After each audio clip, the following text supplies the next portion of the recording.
Punjab is facing a severe and recurring air pollution crisis, particularly during winter months from October to February, when smoke levels reach hazardous levels.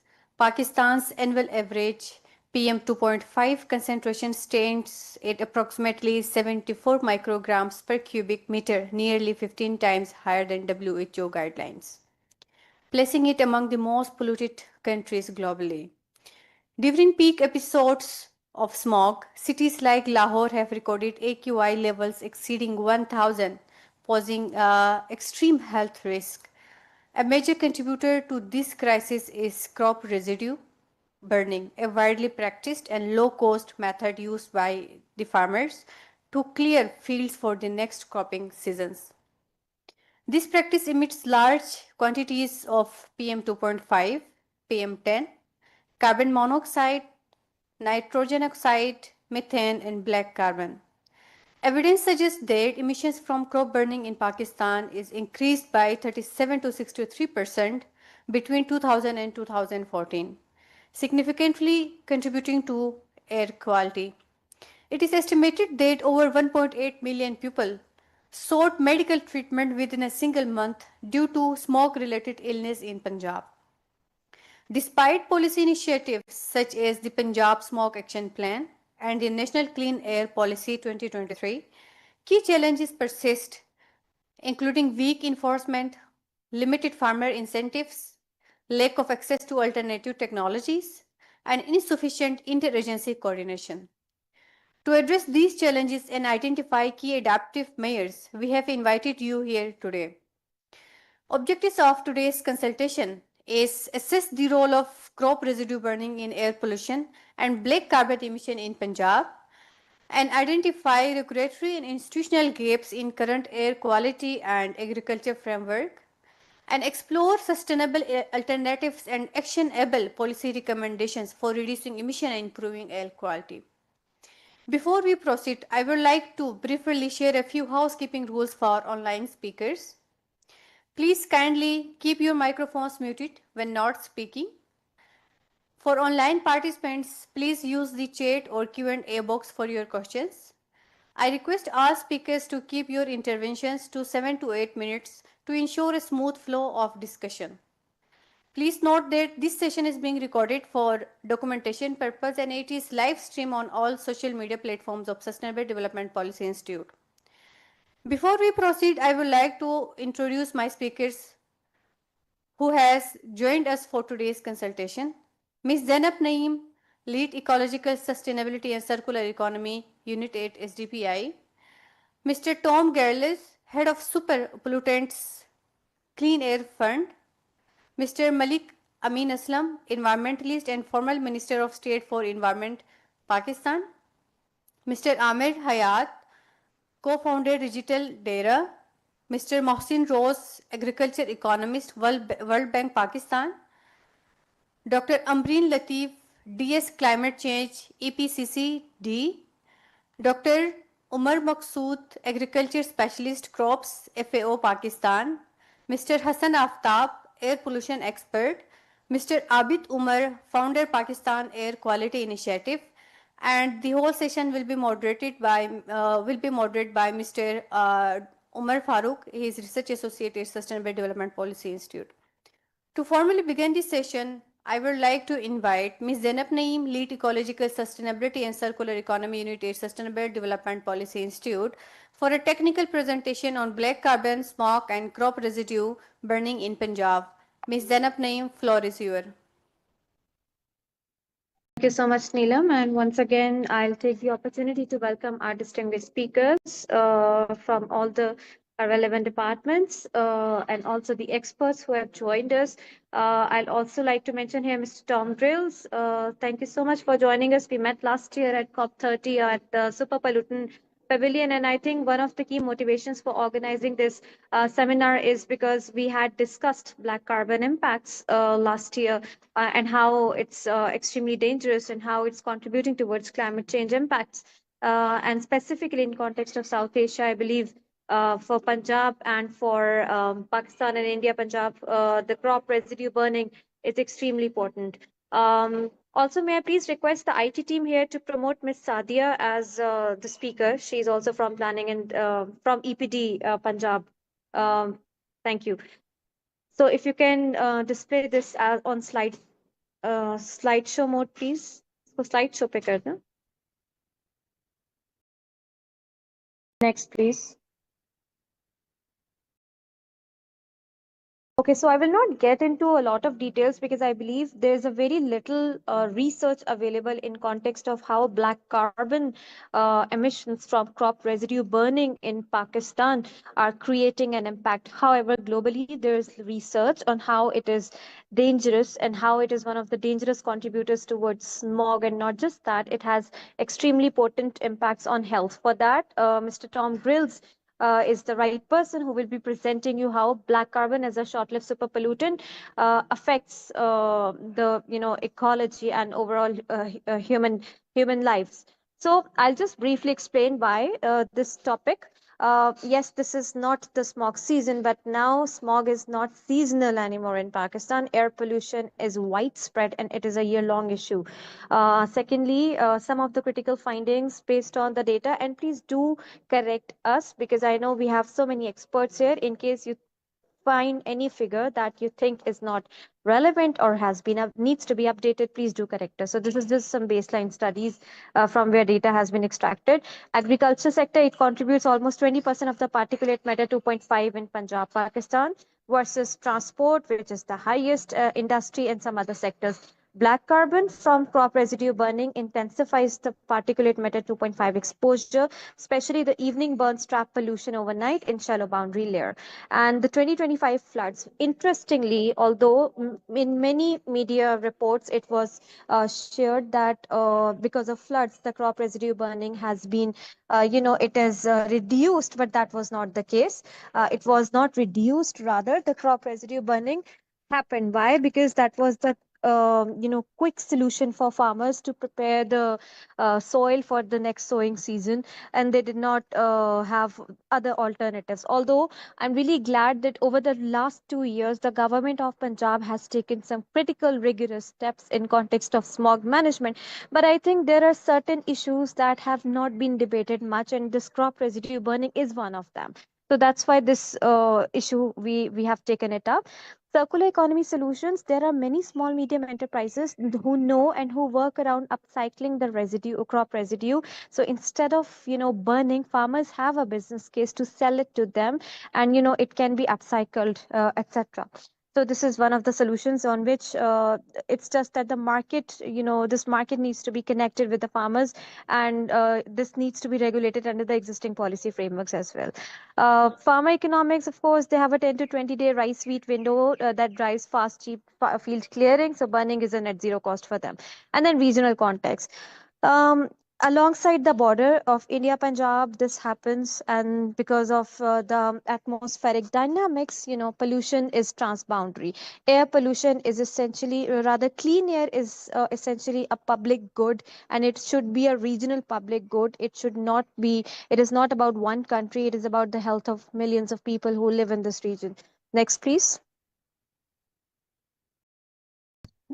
Yeah, so critical air quality statistics for Punjab, Pakistan, as reported in 2024 report. Yes, there has been a latest report by IQ Air that determined Lahore as one of the pollutest city based on the 2.5 particulate matter. But I'm sure that the government of Punjab has, certain clarifications around that, and that's why I'm glad the EPD Punjab department has joined us.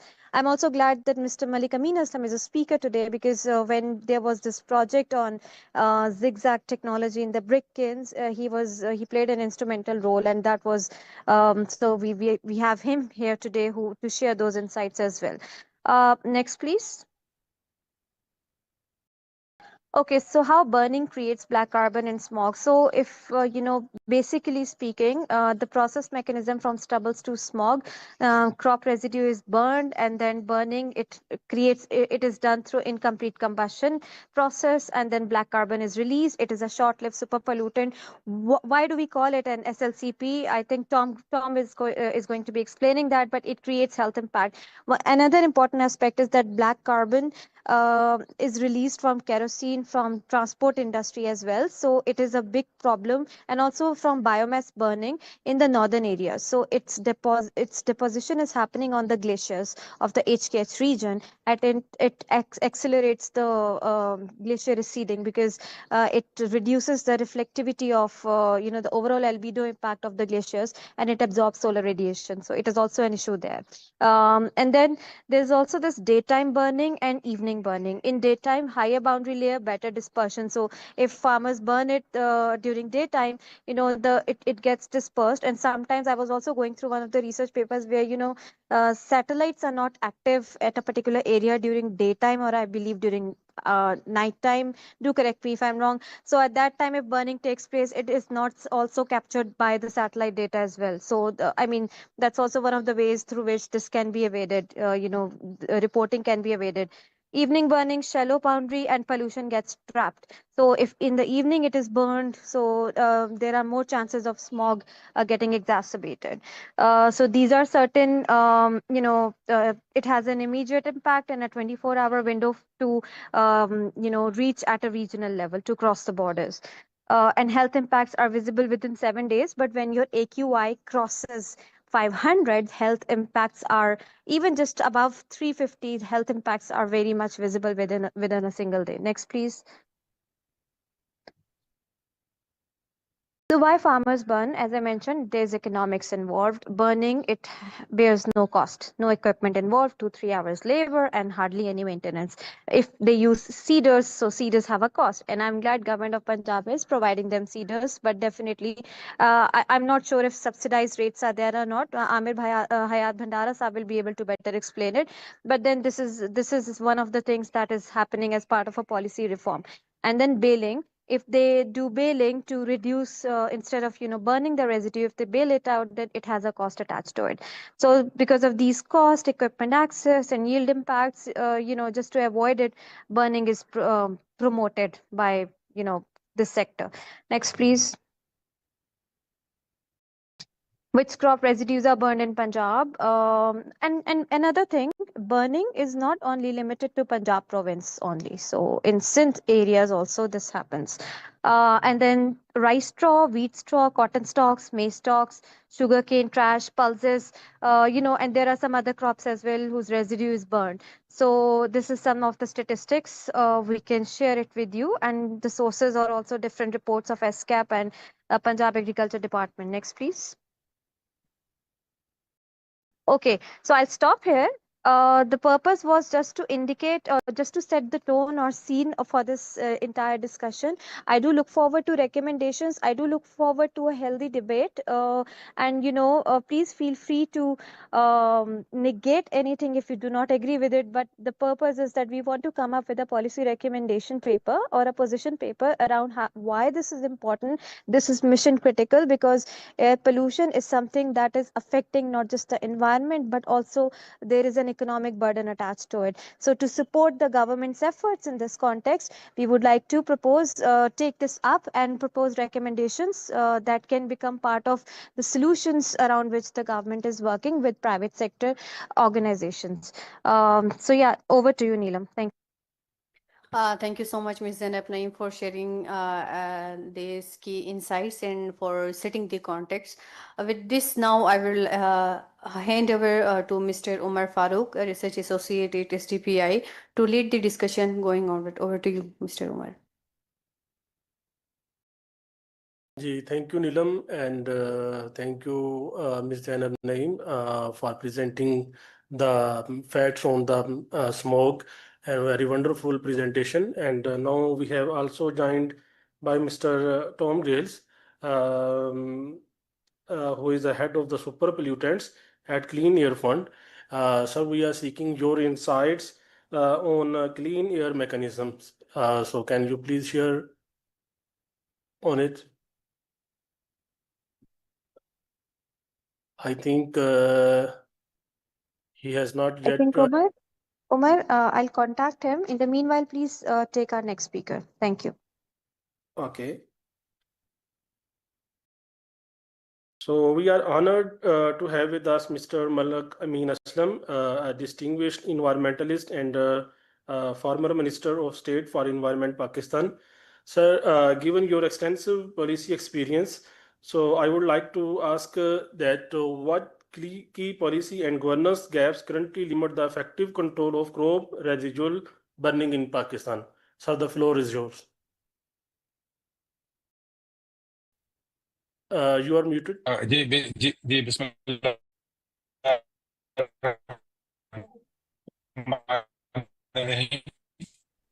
first of all, I'd like to thank Steve. This very important. Doing it in the non-smog season. Usually, this issue gets highlighted during the smog season, and then we forget about it over the next year. Now, the issue is, as you know, Zainab pointed out very clearly, it's not an issue which is now new for Pakistan. It's really embedded in our challenges for the year, for especially for Lahore and Peshawar and some cities which experience real existential threats. And I would like to point out to the report that came out from AQA recently, which was really alarming. There were actually two reports which were really alarming, and it sets the context for this discussion. The AQI report, highlighted Pakistan as the smoggiest country in the world, and they had an analysis of about 143 countries, looked at about 10,000 cities, and we were right at the top in terms of the smog problem. Then there was another report that recently came out from the University of Chicago, which was more on climate change, but because we're talking about carbon, black carbon, so that relates to it also. And that pointed out that the countries that will face heat waves in the next 20, 30 years, and they will end up in a lot of deaths occurring because of the heat waves. And again, Pakistan was one of the two countries which were highlighted as being in the real hotspot. And again, a lot of cities were analyzed in that report also.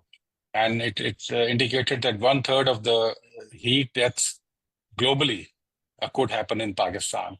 So both these reports are extremely alarming, and that brings to the fore why Pakistan is not really acting upon this real important issue.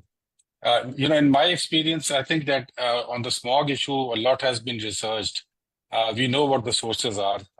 Zainab put it forward very clearly that it's transport 40%, then industrial sources, and then followed by agriculture burning. And we know what the solutions are also. The solutions are out there for all the sectors and the subsectors. I don't want to go over them, all of them, but the solutions are there, and the success stories are also in front of us. We know what happened, when London was hit by the smog. Then we had the Asian countries which faced a similar problem, dealt with it regionally, and more or less solved the issue.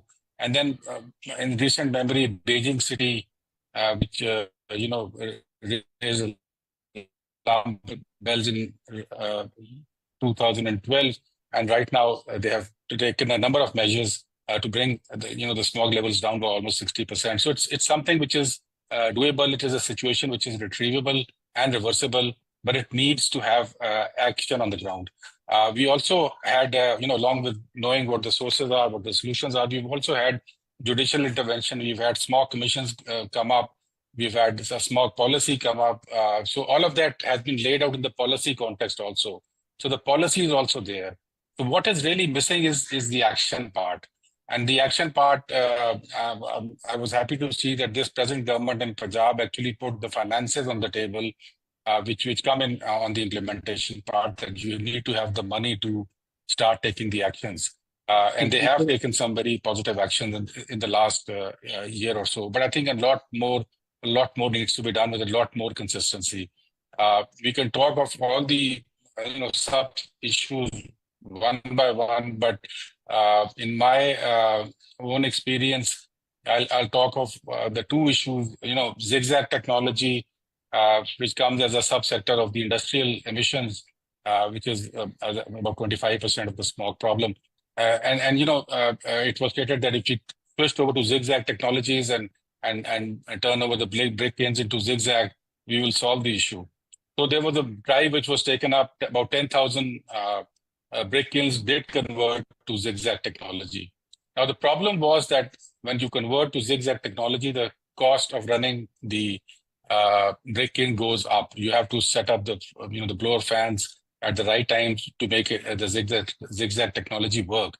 And where we had the gap was that the implementation of seeing that the brake kilns were actually running the zigzag technologies in the proper way with the fans on was weak, and that is why we still haven't solved the problem fully.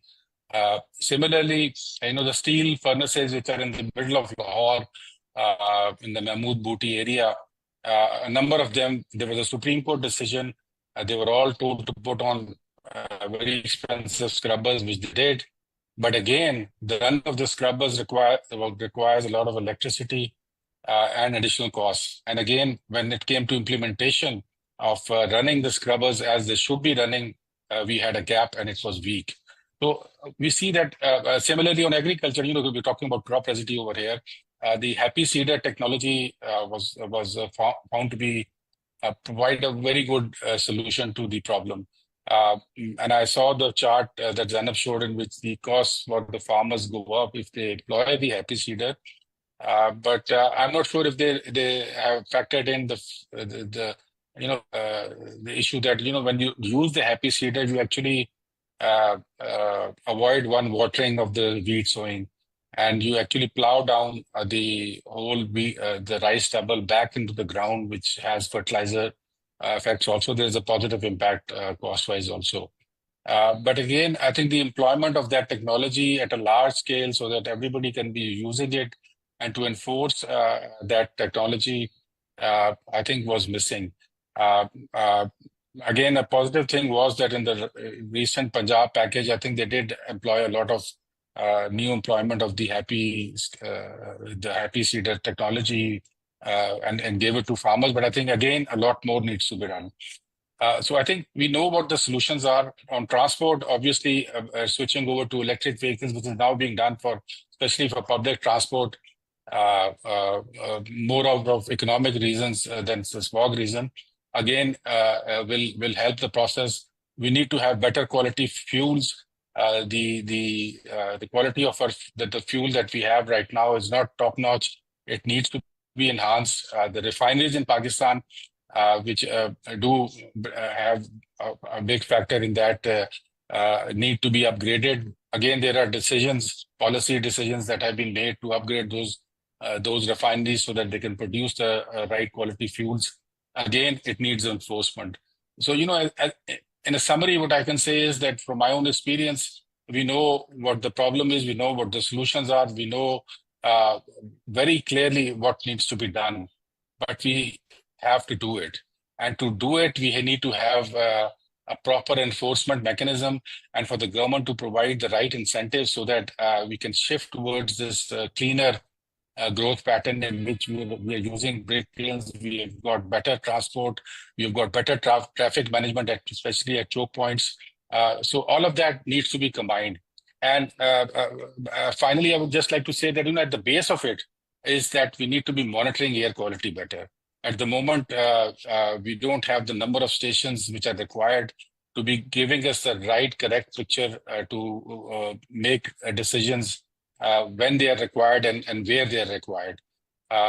Again, there's a World Bank project which has been online for the last, I think, 15 years, on and off, which was supposed to be setting up these monitoring stations.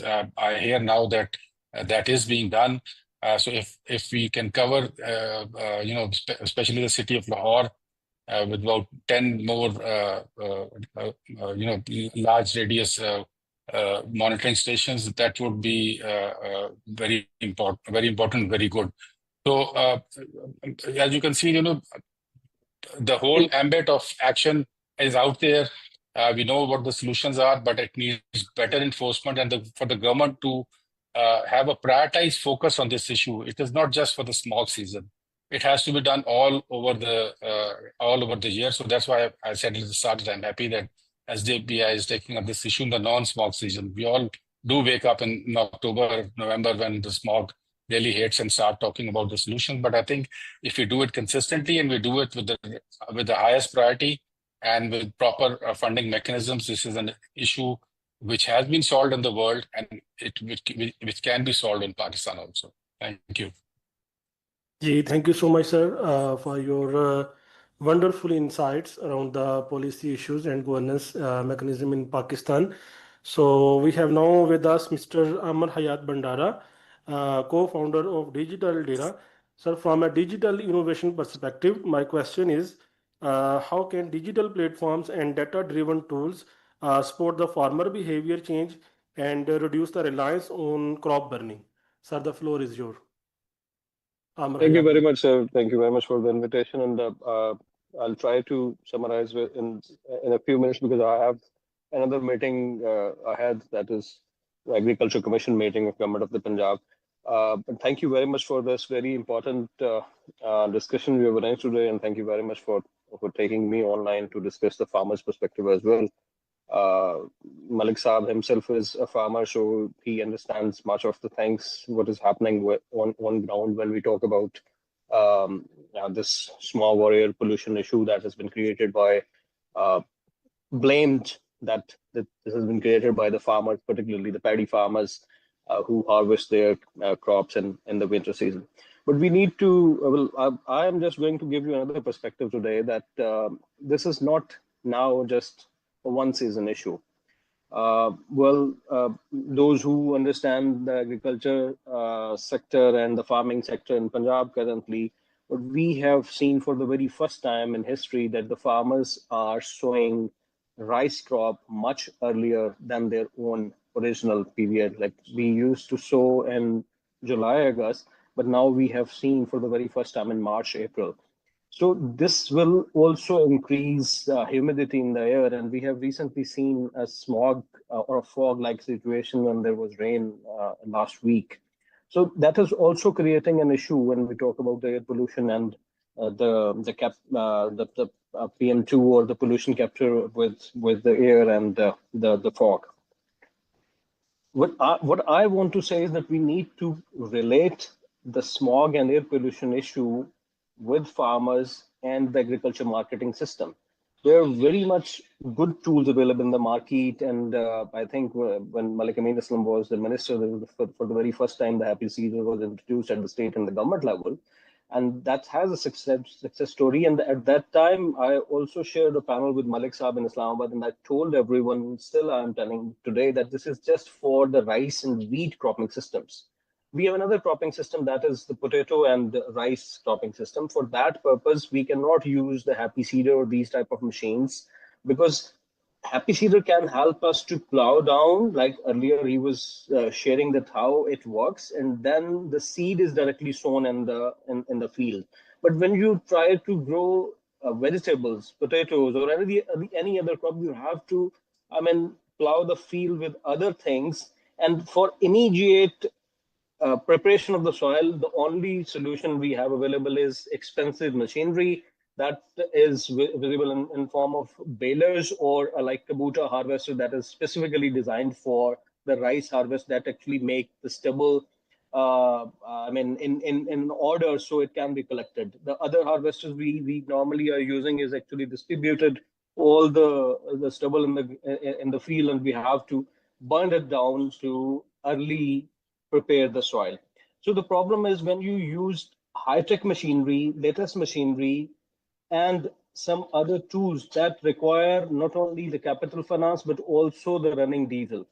And when you cap the price of that commodity in the market, that actually create issues for the cost of production of the farming community. So we need to understand that farmer is a businessman. He has to be, or she has to be, very careful when investing money in the crops. And if we are putting a lot of investment just in the soil preparation, and in the end there is no fair share in the market of its produce, that will ultimately create an hurdle for the farming community. And then your original question was that how the digital platforms can help. Digital platforms can help a little. Then the existing places like Digital Data is a physical space with digital network that can help farmers to come together. And we have the success story of creating awareness that if this seminar or any expert is telling farmers on ground through digital means, they actually do what we say and stop or minimize their residue burning. But the real problem comes when we see there is an issue of the agriculture marketing system and cost of production. From my side at the moment, I'm leaving here, but I'm here in the background. I'll join you again. Thank you very much. Thank you so much, sir.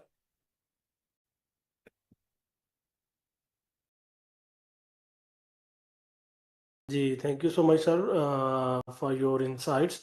And we will back to you with another question. Please be with us. So we have also now joined by Mr. Mohsen Rose, agriculture economist at the World Bank, Pakistan. So from a development and financing perspective, my question is, what financing mechanisms can support the large-scale adoption of clean agriculture practices and reduce the black carbon emissions? Sir, the floor is yours, please. Thank you, Amir Saab, and thank you for inviting me today in this session. I would like to what Malik Amin Saab and what Amir Saab were just alluding to. There has been significant efforts from the government of Punjab in reducing the crop residue burning. And that is clearly reflected in the partnership that we have with them from the World Bank side.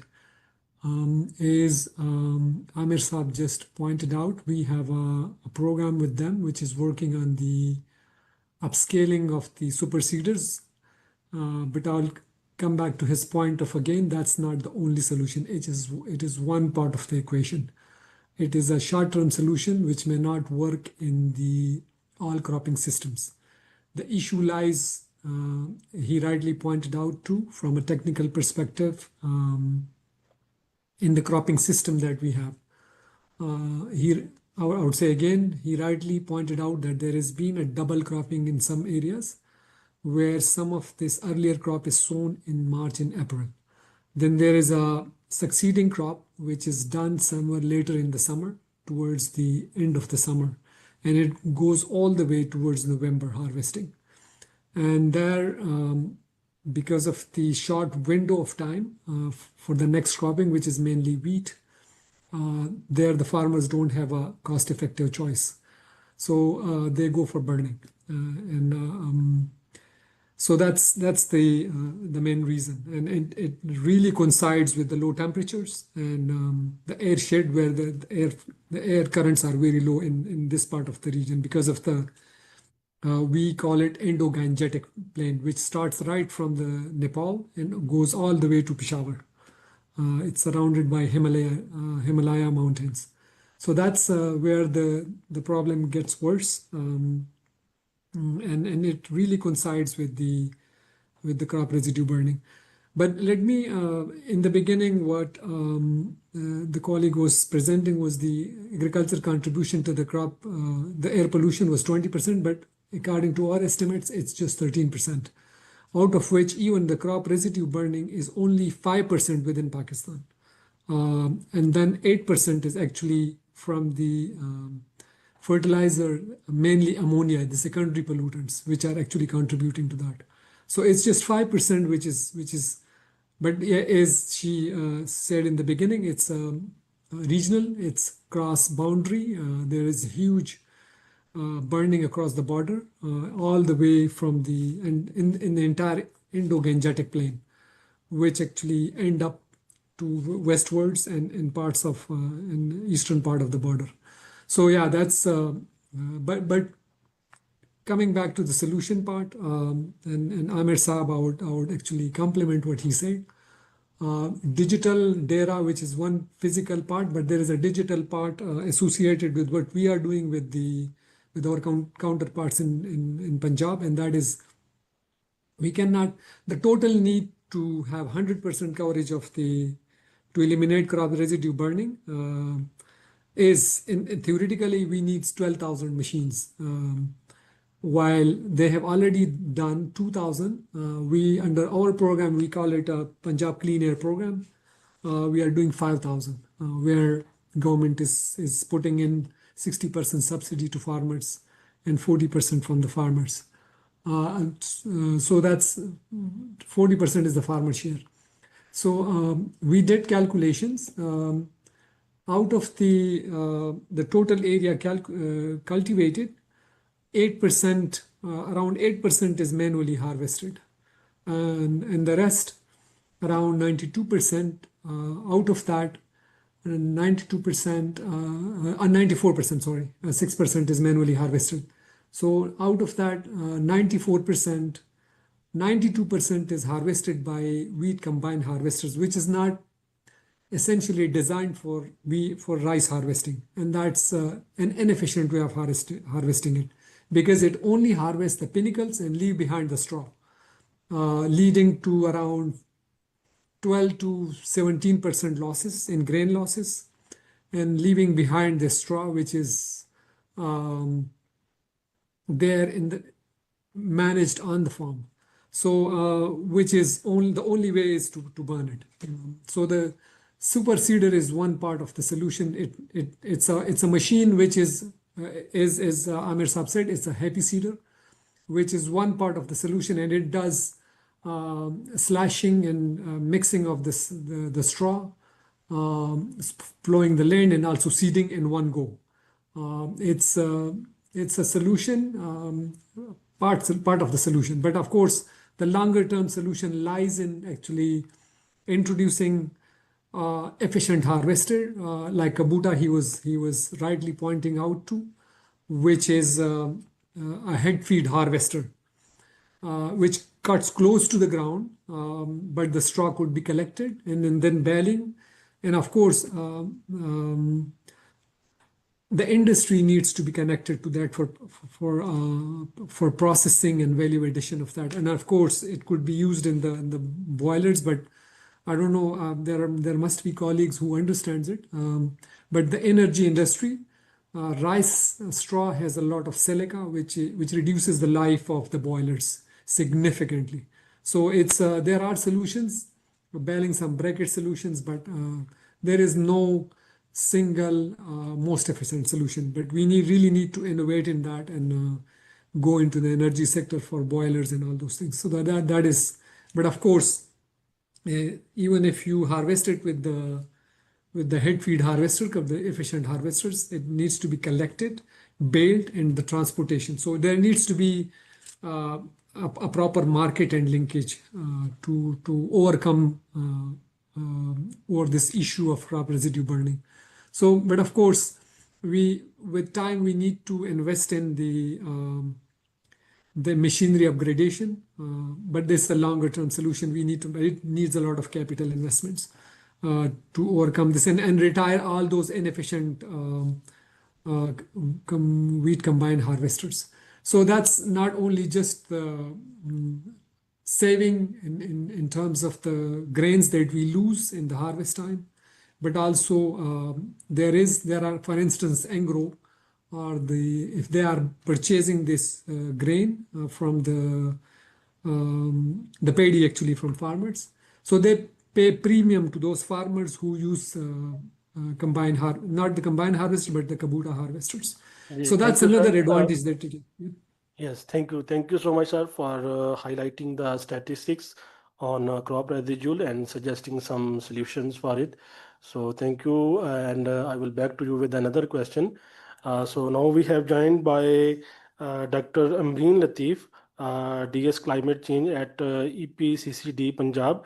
Ma'am, from a regulatory and implementation standpoint, my question is, what key regulatory and enforcement measures has EPCCD implemented to control the smog, and how effective they've been in reducing the PM 2.5 levels?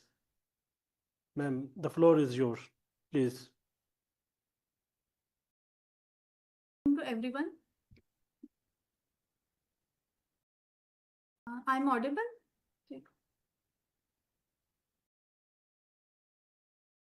Yes, you are audible. Okay briefly मैं आपको थोड़ा सा बता देती हूँ कि environment protection and climate change department ने multiple initiatives लिए हैं to control smog in Lahore and Punjab but in detail doctor Sadia आपको एक प्रेजेंटेशन देंगी आफ्टर दैट मैं उसको कंक्लूड करूंगी इन सब चीज़ों को तो काइंडली मिस सादिया प्लीज़ आप प्रेजेंटेशन स्टार्ट करें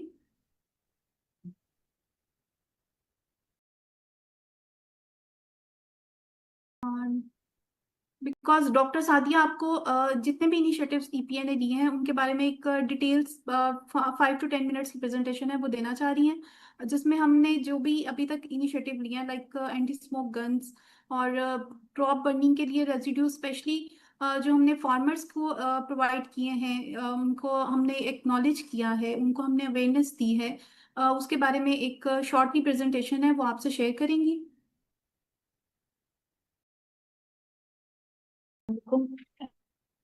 Thank you so much, Dr. Breen.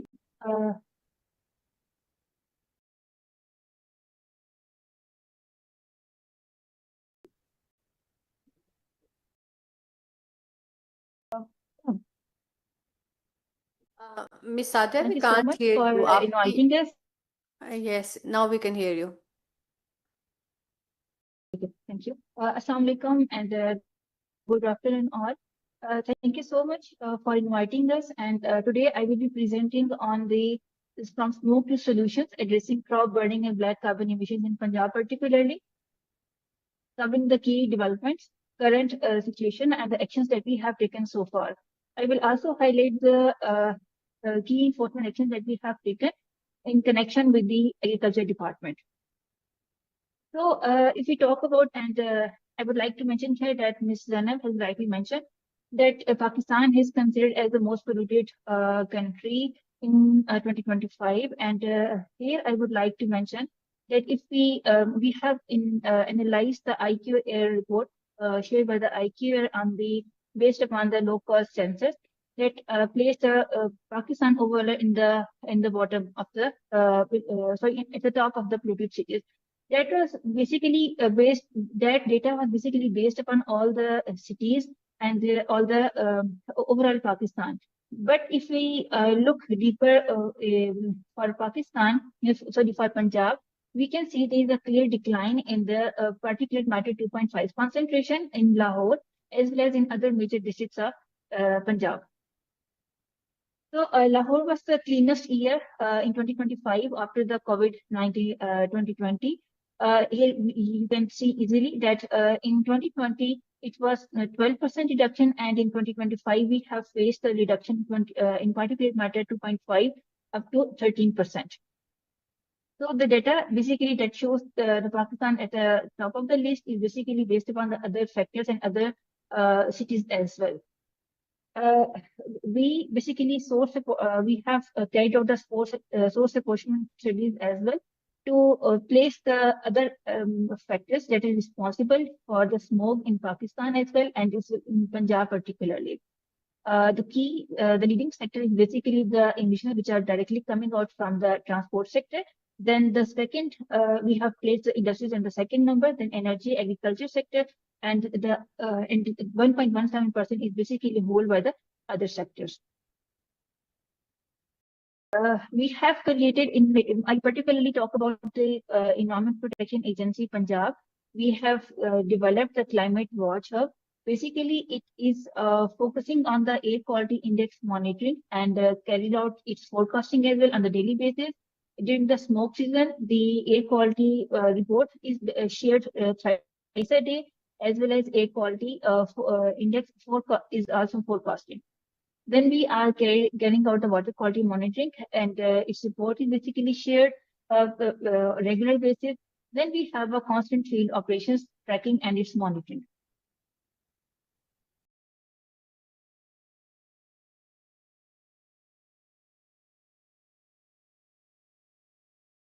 We installed so far 8,500 CCTV cameras in.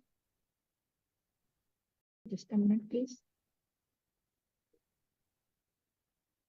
We have installed 8,500 CCTV cameras on the industries, incinerators, car wash stations, and fugitive dust hotspots.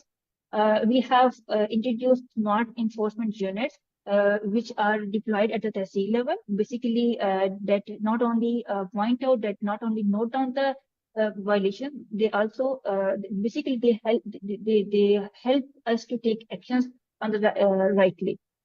Then we have a AI-based analysis for the smoke capacity, and we are taking the live feed at EPA headquarters to the PITV board. This live feed is also taken at the division level as well. Pakistan's first climate watch.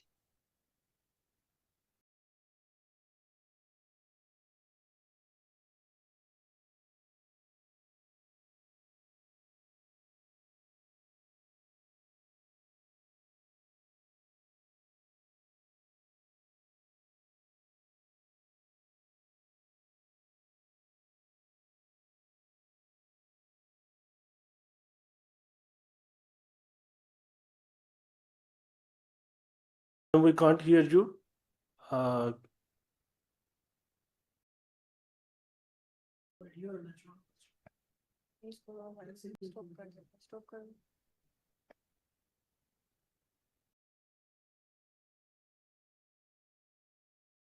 Sorry for intervene, Miss Dr. Sadia Batul. Can we request you if you can wind up your interventions in 1 to 2 minutes, please? Thank you.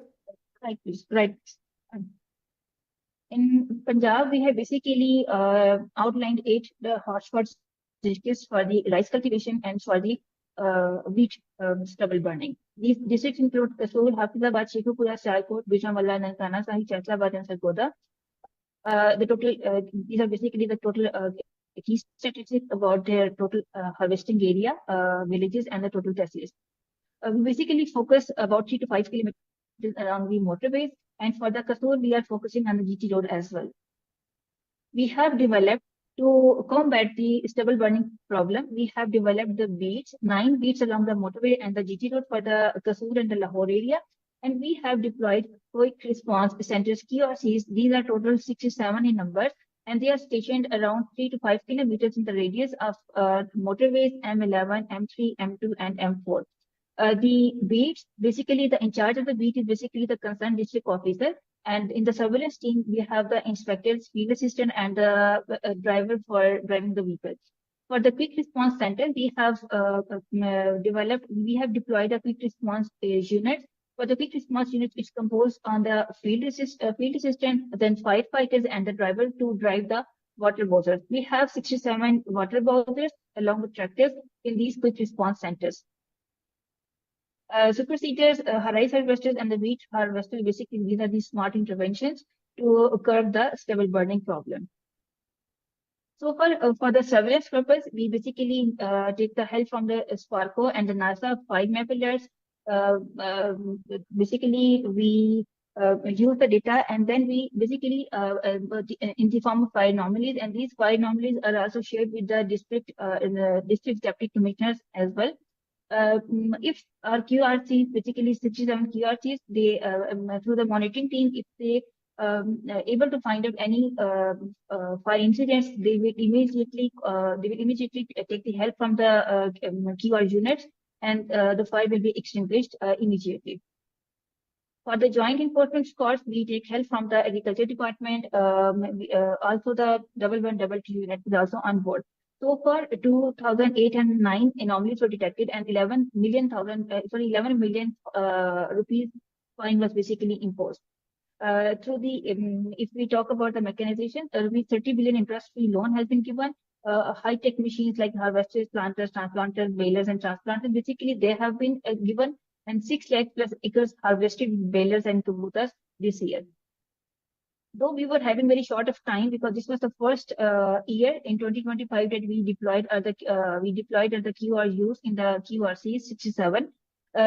Basically we detected fire anomalies, and the fire anomalies basically for this I would like to mention here that apart from the QRCs and the QRUs that we have deployed, we Miss also make the Miss robocalls to the Miss we also Sadia, make thank you. yes, this last slide.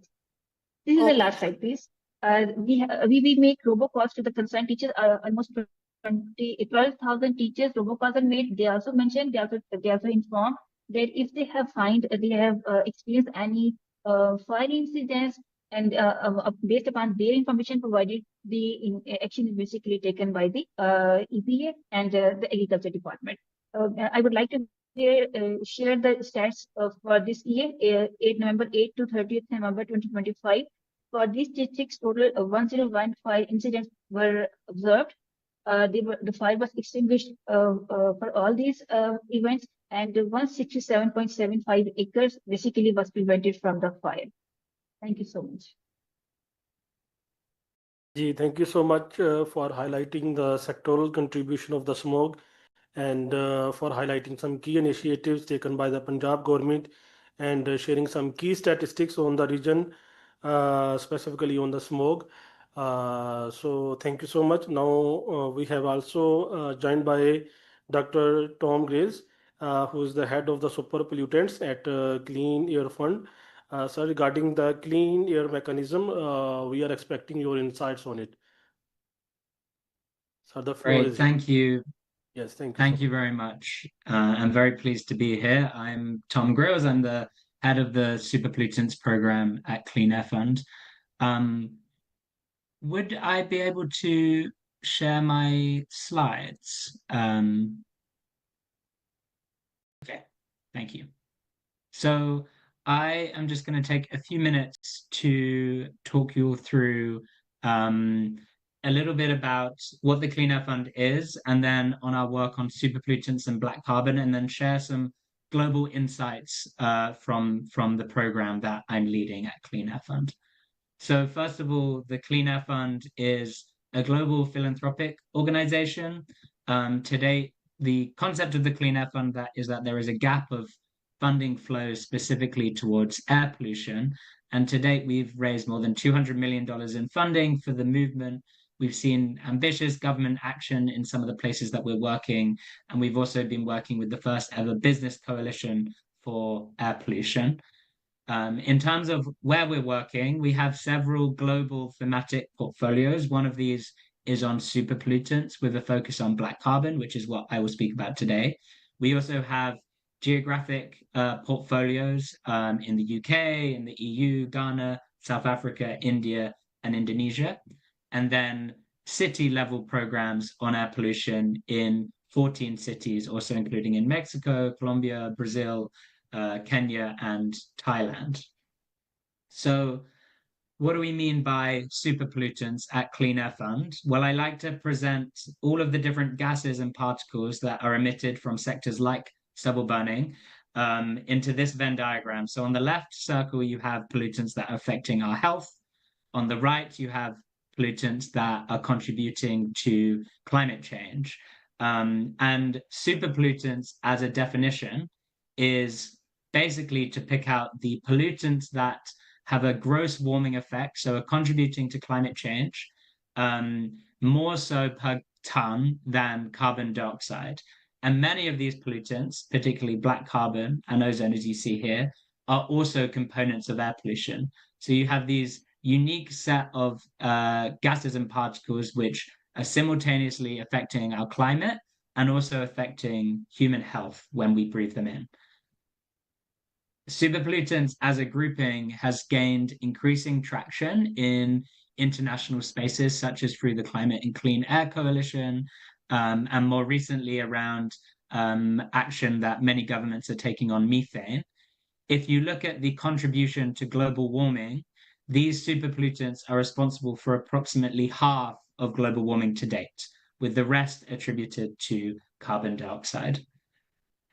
As well as that, when you look at these specific subset of pollutants, you have this benefit of looking at extreme heat, at cleaner air, and at food security as well. So in particular, black carbon and tropospheric ozone as air pollutants, as well as climate pollutants, have the potential to deliver on both climate and health simultaneously, and to improve local communities in where you're reducing those emissions. So in the context of this session, I wanted to talk about black carbon specifically. So black carbon is a component of particulate matter air pollution, which contributes to millions of premature deaths worldwide. And it's also a kind of dark, sooty particle in the atmosphere, which absorbs heat. And when it lands on glaciers or other forms of snow and ice, it darkens the surface and can accelerate the melting. So this is particularly pertinent in the Himalayan region, where glaciers can be darkened through black carbon emissions, and it's speeding up the rate at which they're melting. So it has quite a unique set of impacts across climate and health. It contributes, as I said, to glacier melting. It contributes to Arctic amplification, so the loss of Arctic sea ice, as well as change in rainfall patterns. And then, as I said already, it's a key component of air pollution, as well as being linked with higher impacts on specific communities that are living close to major sources such as transport or crop burning or small industries like brick kilns. So at Clean Air Fund, we have a program of work at the global scale. And we have launched a report last year which looks at the kind of political economy of tackling black carbon from its main sectors and makes recommendations about what solutions should be prioritized and what this means in terms of geography. For example, prioritizing efforts to reduce black carbon emissions in proximity to glaciers or to the Arctic or particularly sensitive regions. The reason that we would like to kind of draw attention specifically on black carbon in this context is because it somehow falls between the cracks often of policy on climate and policy on air pollution. So you look at international frameworks and also national level policies. Often you have climate ones focused on greenhouse gases and air pollution policies focused on PM 2.5, and black carbon somewhat falls between the cracks. So the work we've been doing is to try and elevate black carbon, and by doing that, to encourage integrated action on climate and clean air, and to consider the multiple benefits you can get from, for example, reducing stubble burning. If you look at the global emission sources of black carbon, it's distributed across many fossil fuel and biomass-based burning. At the global scale, agricultural waste burning is 3%, but as we saw from the previous presentation, in some locations this can be much higher, and also at particular times of year, this can be very, very high. So it depends on seasonality and location, and in some contexts it is a much higher percentage of total emissions.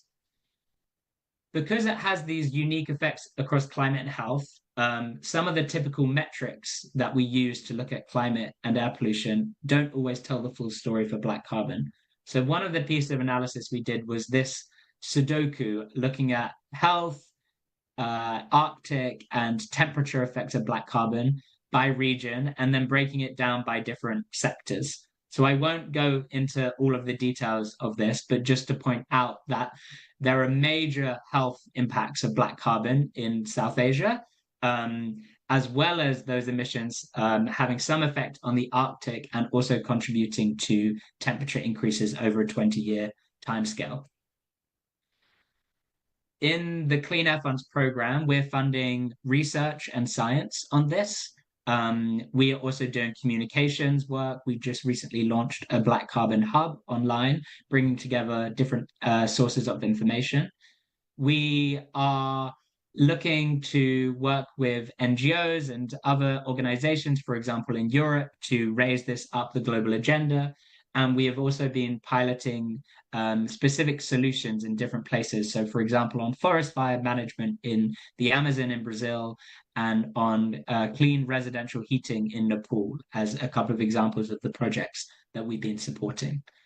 And then my final slide is just to share some insights, as there is some momentum building around elevating black carbon out of that crack between climate and air pollution policy. So at COP30 in Belém in Brazil last year, 9 countries came together to make a first of its kind announcement on black carbon, and committed to forming a black carbon peer network to share technical assistance and do some joint advocacy on black carbon in international forums. A record number of countries integrated black carbon into their latest round of NDCs alongside greenhouse gases. The World Health Organization is currently doing a systematic review on the health impacts of black carbon, and in particular looking at a very important question of, is black carbon a more toxic component of particulate matter than particulate matter as a whole? So we expect the WHO to release this report later this year, and I think this can be very relevant for prioritization of tracking and reductions of black carbon as part of a wider strategy on air pollution. Just last week, a new article came out in the journal Nature, which summarizes the latest evidence on black carbon's climate impacts. And it points out a couple of key insights, including how in East Asia and South Asia, the observed black carbon and the modeled black carbon from climate models has quite a big mismatch.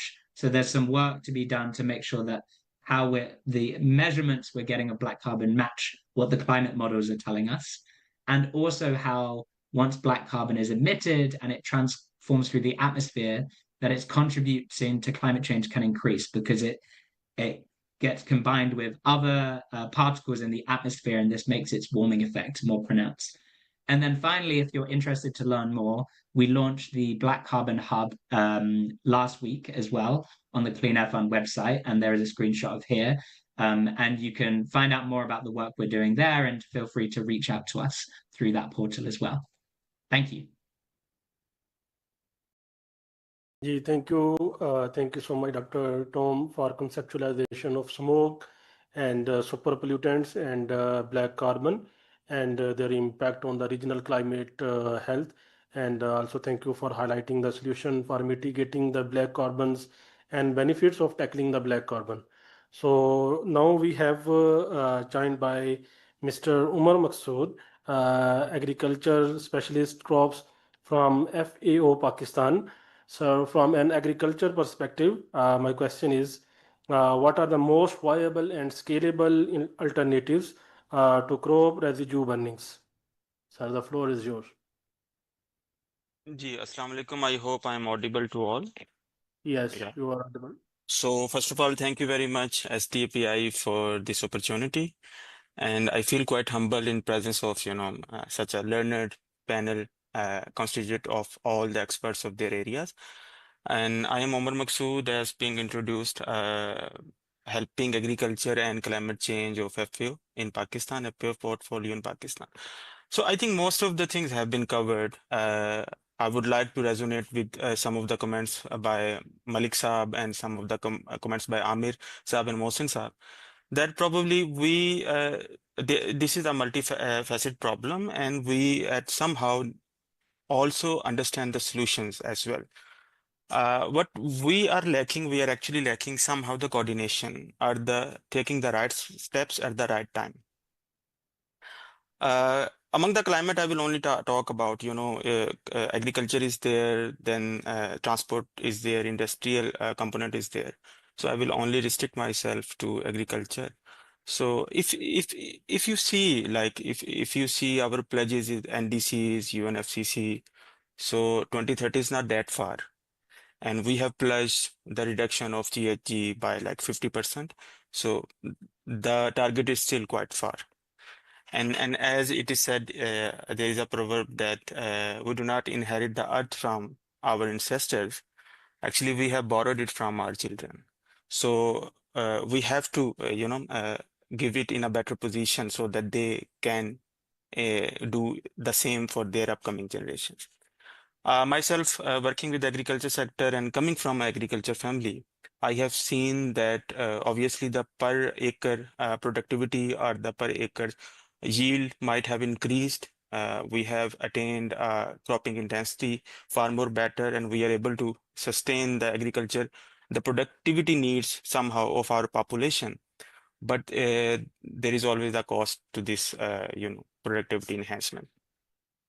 I think farmers also understand that burning is not a solution.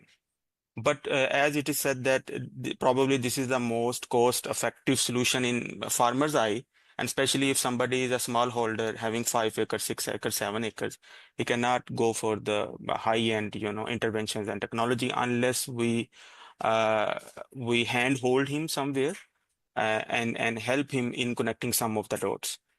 Policies are there, some decisions are there. Government have been trying to implement some of the interventions.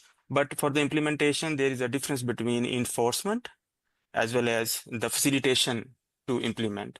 So at time, most of the components are going towards enforcement. Like we need to customize solutions. We need to customize solution for everything. For rice and wheat, we need a different type of the solution. For sugarcane and wheat, probably we need a different kind of the solution. आलू के farmers को कुछ और तरह के solution चाहिए. So we cannot, use the same solutions for all audiences. Recently, there is a bigger project for the Punjab perspective. There is a bigger mechanization related project funded by Asian Development Bank, co-financed by Government of Punjab. Mechanization is there, and they are actually coming with a very right equipment to support this. So the support would only be possible if we are able to connect dots, or if we are able to convince that 5-acre wala farmer that burning is not only a viable solution, you will have other solutions that can give you some extra money and that can sustain your land as well. Farmer also want a sustainable solution. Farmer भी चाहता है कि उसकी land लंबे अरसे तक जरखेज रहे, but if he is only having 3 or 4 acres, ये ख्वाब उसका ख्वाब रह जाएगा. He won't be able to convert it into realities.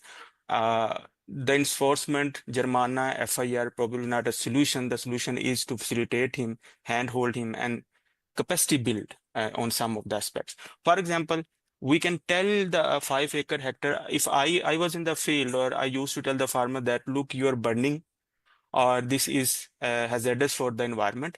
And he used to point out to the nearest mill, the chimney of the nearest mill, and telling me like, I am just burning for 1 or 2 hours, 1 of my acres, and the chimney is throwing out a lot of 2.5 whatever PM for 24 hours.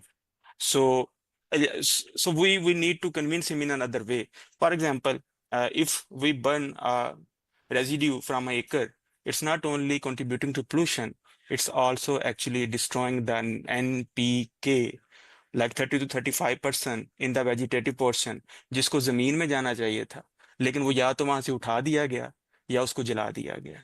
So if we advocate this like that this is also important for the zarkhezi of your land, and then we should come up with the facilitation solution, like residue management. Some of the residue should go inside the soil, but we have a very different scenario, temperature, seasonality. Though crops ke darmiyan, there is a very, very small gap, and the decomposition need a relatively larger amount of time. So maybe a portion should go into the soil, a portion can go into the other sustainable solutions. And that sustainable solutions can actually generate a parallel economy and the source of income for farmers. लेकिन उसके लिए we need to, as said by Mohsen Saab, we need to develop a whole value chain. So one thing that a policy should be integrated into is like enforcement plus the facilitation opportunities. If you have seen that there are some voluntary international sustainability standards, like for rice, you will come across sustainable rice platform, like for sugarcane, you will come across, Bon Sucro, and many other.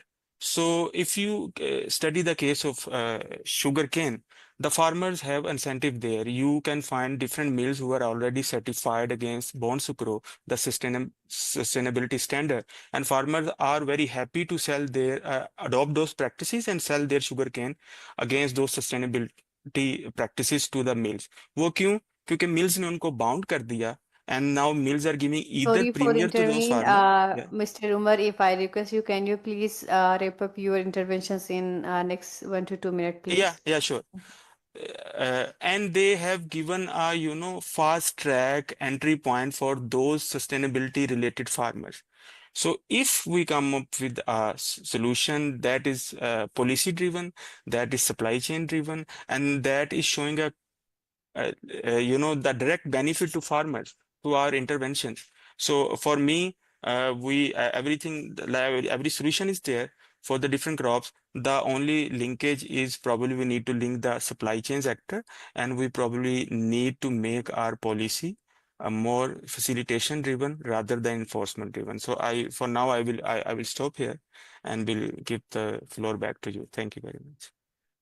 Thank you so much, sir, for highlighting the issues in the agriculture sector and current scenario of the crop residuals in agriculture sector, and specifically for pointing out the same solutions are not for all the farmers. So thank you so much for your intervention, and we will request you to please be with us, because we will come back to you with another question later on. So now we have joined by Mr. Abid Umar, who is the founder of Pakistan Air Quality Initiative. So based on your data and monitoring work, my question is, what do recent air quality data sets indicate about the contribution of the crop residue burnings to PM 2.5 and black carbon levels in Punjab? Sir, the floor is yours.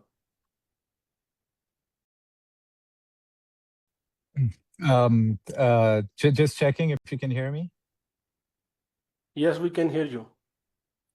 Okay, thank you for inviting me to this esteemed panel discussion. It's an honor to be here with this prestigious group.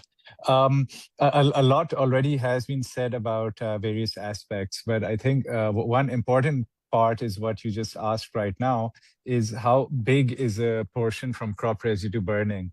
We do have the FAO report, the Food and Agricultural Report from, I believe, 2018, where they do show that crop residue burning is a very, very minor contributor to air pollution, meaning it is less than 10%. It is perhaps in the scale of the year, just a couple of percentage points. And also it should be highlighted here that peak smog season is not during crop residue burning episodes, whereas most of the crop burning is happening between the middle of October and the middle of November. Peak smog usually starts after that, where we are recording the highest air pollution levels closer to December 31st and January 1st. So is crop burning the issue where we should be really emphasizing so much on? That is one thing, because as the previous speaker was just highlighting, and I like to also emphasize that point, is that maybe happy seeders, while yes, they are one of the solutions, but we need to think a little bit more holistically about other available solutions. And some of those solutions might not be technological in nature. They might be more along the nature of our culture and our practices, of flood irrigation, of the overuse of fertilizers and pesticides, all of which sync up the crop planting as well as the harvesting season, which makes this problem to be much worse. So I think a lot more needs to be done, especially in the agricultural sector, to understand properly what the solutions are, and also to put a cost-benefit analysis of it, and not just to say that, okay, here's the cost of one happy seeder, which is, we know, not very much in rupee terms, but what is the cost of that entire project? What is the cost of implementing that over a multiple year period? And what is also then the benefit of that, right? If you're going to spend so much rupees on a certain intervention, how much PM 2.5 reduction is it leading to, or how much black carbon reduction is this leading to? And that is unfortunately not yet been done in any of the implementation that is being done in Pakistan, in Punjab, where the implementation is being done. And I know that the Environmental Protection Department of Punjab has highlighted a number of measures, but it should be also highlighted here that those measures are all reactive in nature. We understand the problems. We have some solutions like happy seeders, as well as many others.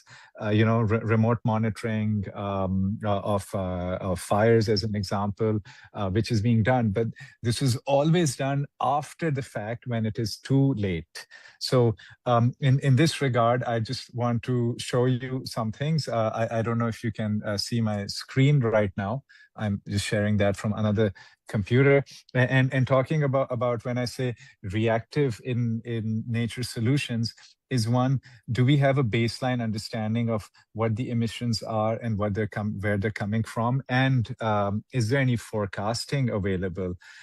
So we have developed a platform. It is called Havanama, which is designed to help in not reactive, but in like forecasting the implementation that is to be done on the ground. So I'm just going to briefly show you what it looks like as an example that here on this screen, I'm showing you the emissions inventory, where you can see what the pollutants are, as well as the key breakdowns currently on the division level. And of course, it is for all sectors, whether you're talking about transportation or power generation or industry.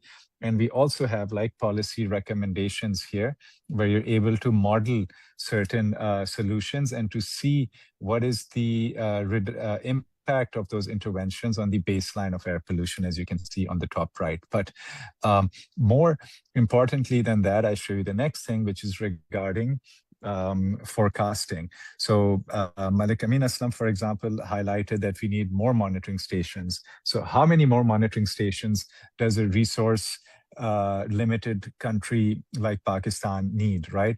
Like we know that the regulatory grade stations that are by law supposed to be installed for ambient air quality monitoring are very, very expensive units, costing easily up to $1 million per unit, and there's a plan to have about 100 just in Punjab, which is probably not enough. So that is, of course, supplemented by what is called indicative monitoring, which are these low-cost devices where the accuracy is not as good, but it is good enough to have an idea of pollution levels.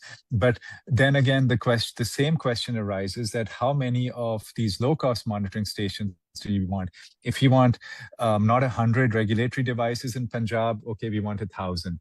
Then low cost, right now in Pakistan, there's about 800 of them. But how many do we want? Do we want 10,000? Do we want 100,000? Or do we want just 100,000 in the district of Lahore alone? So the answer is like never ending to that. So we have developed this platform that you can see right now, which you can see here where the dots are showing all the stations, including the regulatory grade stations by the government, as well as you can see that the gaps are filled by our model, which is estimating air pollution anywhere in Pakistan.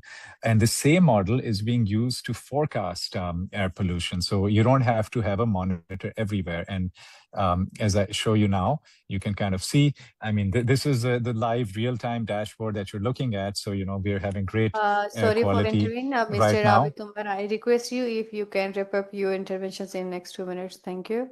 Yes. So and we also have here like a summary of what all is going on, which goes down not just to like this the general level that in this area you need to pay attention, but it also shows you, okay, here's a crop fire about to happen, and therefore that is the area where you need to go and make an intervention. So to summarize, we need to start shifting beyond sorry, I'm trying to cancel the screen sharing, but to summarize, we need to shift beyond making a reactionary implementation, but towards having planned and based on forecasts and estimates so that we're able to better manage this issue. And the other summary point is that we need to model all the policies down to the last cost and the associate benefit of it in pollution reduction before we're able to take effective action. Thank you so much, sir, for highlighting the seasonal impacts of crop burning on smog, and specifically some reactive measures, and sharing some key data on smog. So I would request you to please be with us, because we have another question for you in the next round.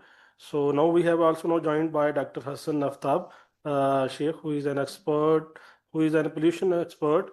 So from a technical perspective, my question is, what is the relative contribution of black carbon to regional warming and glacier melt in South Asia? Sir, the floor is yours, please. Thank you so much for having me.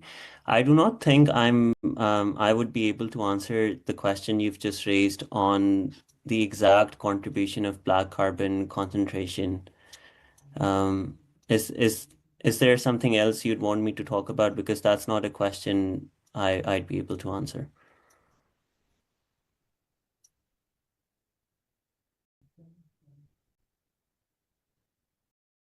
Sorry, Dr. Hassan. So, if we would love to hear your interventions on black carbon emission and smog contribution in Pakistan, Punjab. So, what interventions you suggest for solutions for black carbon residue burning from rice and other crops in Pakistan? So, what will be the interventions from your sides?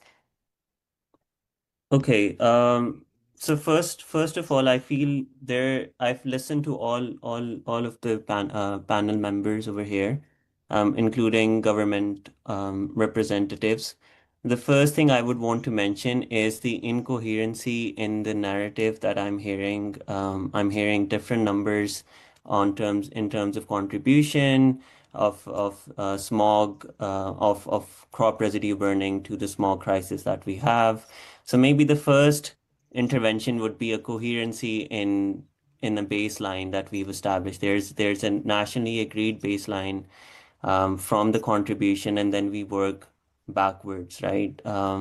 There's an issue of comparability that needs to be tackled. I feel if there are so many different ways, methodologies of coming across to a number on the contribution, and none of these are coherent, we would not be able to kind of move in a directed manner.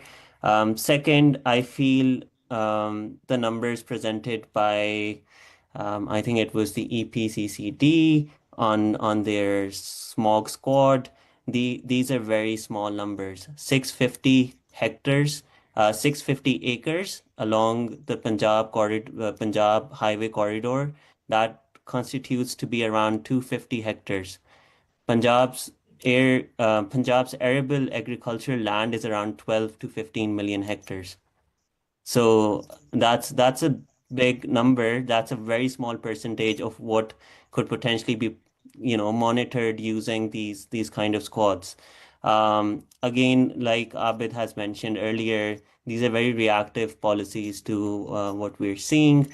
We want something which is more, we should be going for something which is more coherent, and they're temporally more sensitive. So crop residue burning and the issue of black carbon contribution from that burning is very temporally and spatially sensitive.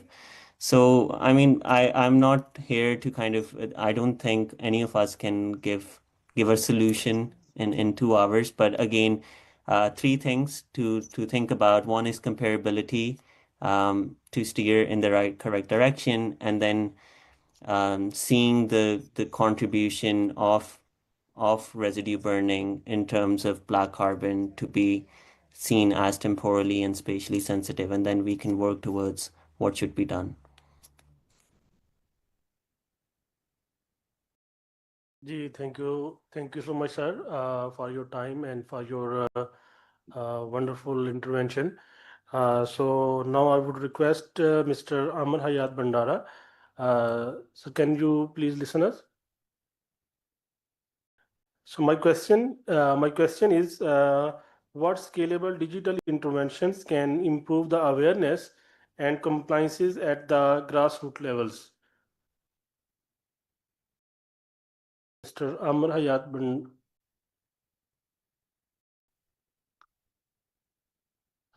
Are you with us?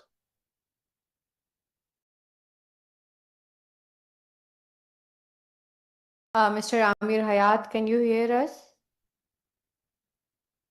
I think so. Umar, we need to move to next. We should move to next speaker, please. Okay. Now I would request Mr. Mohsen Rose. So my question is, how can development partners facilitate the cross sectoral coordination for air quality management in the Punjab? Mr. Mohsen Rose, can you please? Yeah, thank you. I think because it's even Abid was mentioning, there is a lot of data collection points that needs to be, and there are many, not just agriculture, but many other sectors involved with different levels of contributions. So there needs to be an integrated, like EPCCD in Punjab, for instance, is one good institution. They can coordinate and compile data on the contribution to the air pollution from different sectors. And there needs to be a digital way of, and this needs to be with different data points coordinated, including not just the public sector, but also the private sector. So that would be one way of improving coordination among all the entities. But also on the solutions part, I think there is, as I said, as I mentioned earlier, there is no one single solution for reducing the black carbon and solving the air pollution problem in Punjab. So it has to be a very coordinated approach, starting right from the research all the way to short-term, medium-term, long-term solutions. So yeah, I don't know if I have answered that question. Yeah. Ji, thank you, sir. Thank you so much for your intervention. Now I would request Dr. Toms. My question is, so how can Pakistan better align its air quality and climate policies, particularly to address the black carbon emissions? Can you please share your insights on it? Thank you, sure. And I'll first of all say I'm not an expert specifically in Pakistan's inventories and national climate plan. So I'll speak in general terms of what I think a good practice can look like on integrated action on climate change and air pollution, and make some recommendations around that.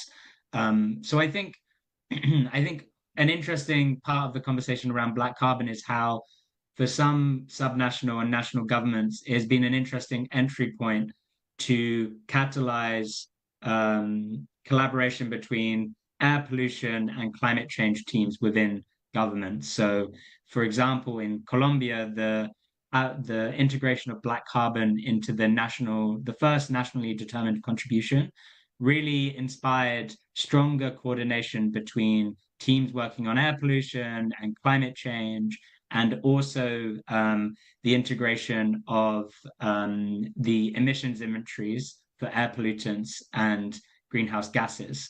So I think starting with emissions inventories, I think a really important step is to try and make sure that emissions inventories that are being developed on air pollutants can be combined with those being generated on greenhouse gases. In 2027, the IPCC will launch some new guidance methodology on short-lived climate forces, which for the first time ever will combine emissions estimation guidance on greenhouse gases with that of air pollutants. So this is a really good opportunity to use support and information provided by the IPCC to have a fully integrated emissions inventory. Another step would be to ensure that in the next round of NDCs, that the NDC includes all greenhouse gases as well as black carbon, and therefore is covering all of the gases and particles that have a gross contribution to global warming. And then the final point I would say is that through the United Nations Environment Programme, in kind of deep engagement with the Climate and Clean Air Coalition, the CCAC, is a really good forum through which governments are sharing insights on what they're doing on methane, on black carbon, on ozone precursors, also on specific sectors, including crop residue burning. So a forum internationally where governments are able to share best practices, share learnings, and the CCAC is piloting different types of solutions. So those are some of the ways in which integrated action can be encouraged. And I really think that this focus on black carbon is an interesting kind of catalyzer to help make that happen at various scales of government.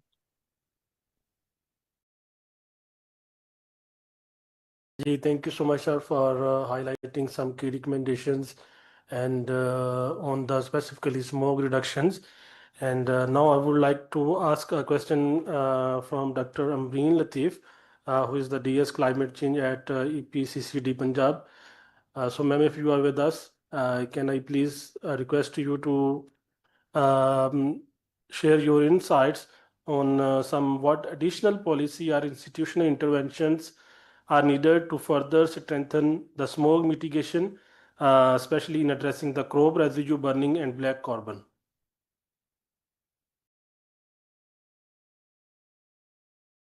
Dr. Ambreen Latif, if you can you hear us? No issue. Dr. Amreen Latif, yeah, she is with us. Yes, I can hear you. Recently, EPCCD has taken many initiatives, which Mr. Dr. Sadia has elaborated you.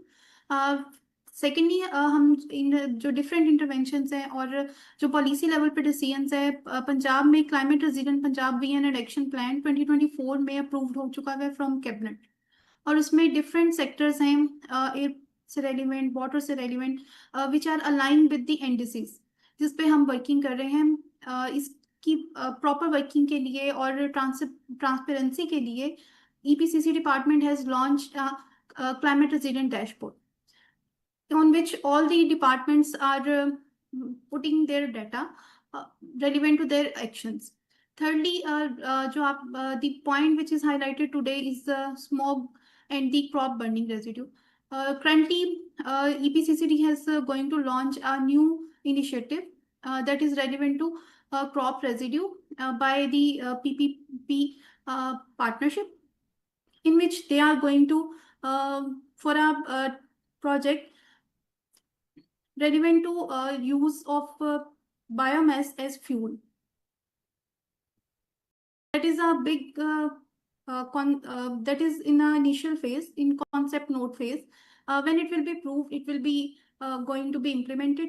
As this is a very hot issue that we have to go for a initiative, or we have to go for the solution which is very feasible and cost benefit.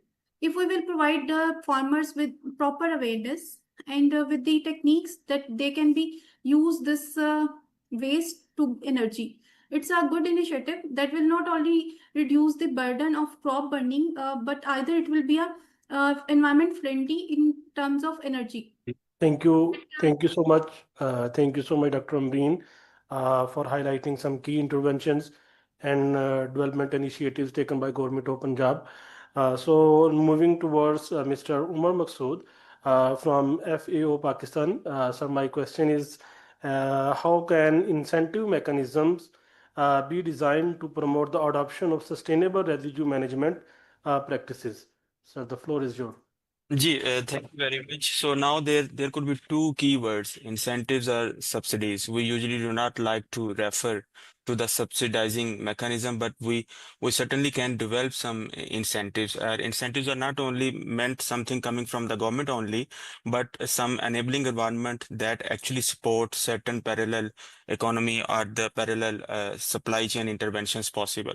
As I have given the example that probably we should start from the beginning, like Dr. Hassan is not with us, but he actually mentioned that probably we need to reestablish our baselines. We need to reestablish our data points acquisition, that how they are working and which. So there are different cropping systems. And obviously, there would be the different contribution of each cropping system towards smog and these heavy particles in the air. First of all, the baseline would actually give us the exact situation of all of these, the cropping systems like rice wheat, like sugarcane, like potato, and you name it. Then comes identification of the crop suitability areas. We probably need to go for the re-establishment of the crops suitability maps. That can help through the the policy interventions. And then I have given the example of some initiative by Government of Punjab through Asian Development Bank, the introduction of the machineries, and those machinery obviously be available for smallholder farmers through a mechanism that will be covered or granted by government, that the service provider would be able to be connected with the farmers, and then they can be facilitated. So we definitely need some data points to be reestablished. We definitely need some policy interventions and the customized area-based policy intervention. And then comes the parallel supply chains, like if these residue are needed to be converted into any other fermented and unfermented, something like biochar, something like the fuel for other, other sectors. So how it could be done sustainably. And one point that I would like to request is the intervention through the private sector. Like I have mentioned previously, if you see for the some MNCs, some bottling companies, they have some international pledges that they will reduce the carbon footprint of the supply chain. And they have generated some environment for the farmers, enabling environment that farmers are ready to receive the premium and ready to adopt those sustainable practices. We definitely come up with a coordinated approach to involve the private sector, the international entities, the buyers, and that could be enabled through the government policies. One point about the data that I was really want to mention, that this is probably some off topic, but just wanted to give the picture. As Dr. Ambreen has mentioned that Punjab has developed a dashboard, but this is only a story of Punjab. We have many other provinces around. So data acquisition and data reporting for NDCs and also for the biannual transparency reporting is not the same and customized or standardized across the provinces. Unless we do not have any standardized mechanism of reporting the data, we won't be able to identify which are the crop sectors that are damaging us a lot, or where our intentions are the intervention should be. So coordination is the key. And obviously coordination in a way that it should facilitate the policies should facilitate farmers, and farmers should see the alternate sources of economics or income. Definitely he will adopt for the these alternate solutions for the residue management. So yeah, thank you very much. Thank you so much, sir, for highlighting some key mechanisms, specifically identifying the crop residue burning area, and also the significance of data monitoring and the intervention by the private sector. Yes, of course, all these incentives should be integrated into the broader smog management. So we fully acknowledge it. Thank you for your intervention and your wonderful feedback. So now we have Mr. Abed Umar, who is the founder of Pakistan Air Quality Initiative. So my question is, how can real-time air quality monitoring be better integrated into the policy enforcement and early warning systems? So I think that is already what I was showing you. That real time, of course, is very important. How do you increase the geographic spread or the coverage of these is also by integrating these low-cost indicative monitoring stations, while recognizing that regulatory grade fulfills a different purpose, and these are supplementary data. And on top of that, the platform that I showed you, Havanama, where we are able to estimate PM 2.5 levels as well as other pollutants where there are no stations at the moment, which is especially important for non-urban areas, because all the monitoring efforts are focused more on the urban areas. That being said, once you have this integrated, so with all the data sources, not just the ground data, but remote sensing, satellite data, fire detection from also satellite data, and whatever other data sources, they all do need to come into one combined platform, which is something that we have already done. The next step is what we're working on is validating the forecasting, so that we're able to take specific policy actions based on forecasting. Of course, around crop residue burning, it is a bit more, it is quite complicated to come up with an answer. So, but just to give you an example, when we are talking about school closures within the cities, right? and now you want to do it Punjab wide. But what if within one district you do not need to shut down all the schools because the air pollution will only be elevated in half of the district? So once you have these kind of estimation models, you're able to take much richer decisions, which are less reactive in nature and also more effective in the localities that you're working in. So that is all from my side. Thank you so much, and thank you. Thanks to each and everyone for your kind insights. So I will be highlighting a few key recommendations and um, कुछ add करना चाह रहे हैं? So Miss Zainab Naeem, if you want to aid or if you have any interventions or the floor is yours. Miss Zainab Naeem, can you hear me? Mr. Umar Maqsood have also raised his hand. Yeah, Neelam, I would recommend if you take questions from the online participants, please.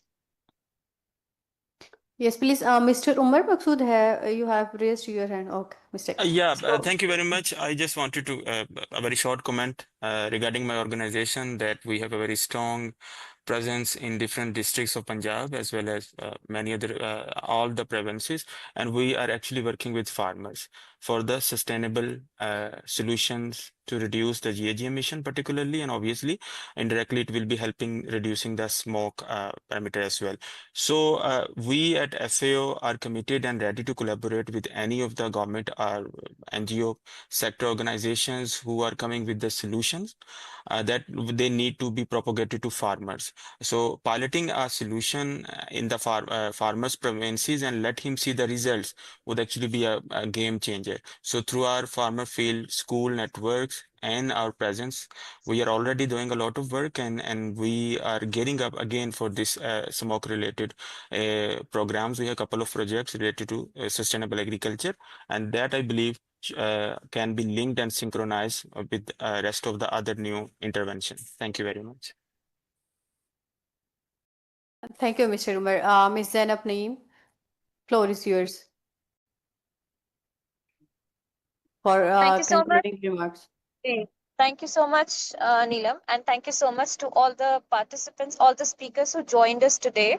I'm really glad that we have taken up this topic at a point or at the time of the year when this is not being debated much. We usually may wait for some reports, or some media outlets to highlight a few things, and then we talk about these kind of issues. But I think because smog is a year-long issue, and I'm glad that the government of Punjab at least is taking measures that can ensure that this issue is treated like on urgency basis, not only during the season when smog peaks. But I'm sure after this today's interventions by our other experts, by Abid, by Hassan, by Tom, and by Amin Aslam Sahab, and all other speakers who joined us, the government of Punjab will have taken note of the key recommendations, and not just the government of Punjab, but even other regions as well, because we are not going to be limiting our recommendations to the government of Punjab only. We are going to be sharing these recommendations with the Federal Ministry of Climate Change and with the government of Sindh, as well as government of Khyber Pakhtunkhwa. Especially the planning and development departments, because we believe that there has to be a concerted effort. Transport is an issue throughout the country. Sustainable mobility is something that we need to work on collectively. And apart from that, crop residue burning is something that is not the only sectoral problem, but there are so many interconnected challenges that need to be addressed. It is about circular economy. It is about scaling up solutions at small and medium enterprises level who can give a business case to the farmers. It is about waste management. It is about integrating the construction industry. It is about how urban planning integrates these concepts that Abid talked about, that Hassan mentioned, that others highlighted. It is about how black carbon mitigation action plan needs to be developed in a coherent manner so that we reach the last mile. We just don't make another graveyard for another kind of policies. We have a really good Clean Air Act, clean air policies are there, but at enforcement level, we lack maybe the will, or maybe the right kind of approach that is needed. We do not need anything imported concept from Japan, any imported concept from any other country. It's good to learn from those countries. Problem is that we need to pinpoint, we need to break the silos and to collaborate with private sector to work together. There's no harm if criticism should be there unless it is constructive. So there's no harm who does better compared to whether that's government or whether that's any private sector. But the harm is there when we are not collaborating. So I appreciate Pakistan Air Quality Initiative's work. I appreciate all the work that other experts are doing. I think it's time that we take it to regional level, because in the end, I'll conclude with what I had shared in my slides. One of the aspect was that clean air is basically a regional public good, and it needs to be treated like one. It is not subject of any one particular country. It needs to be treated as a regional resource that needs to be protected, because millions of lives depend on it. If one country is not willing to collaborate, collaboration can be done with other countries like Bangladesh, like Nepal. They also face this challenge. So why not involve those who are willing to work? Let's just begin from somewhere. There has to be a starting point around clean air diplomacy. I'll stop here and thank you so much once again, everyone. We'll share the policy draft with you, the recommendation draft with you for your input, and then we will publish it and share with all our other stakeholders. Thank you so much. Thank you so much, Thank Ms. you. Sanab Naeem, for concluding the consultation. And with this, we will be formally closing our consultation. And thank you, everyone. Thank you for your insights and for your time. We will be sharing you the policy brief, which we will be developing after this. So we will share with you soon for your inputs. With this, thank you each and everyone. Thank you. Thank you. Bye-bye. Thank you so much. You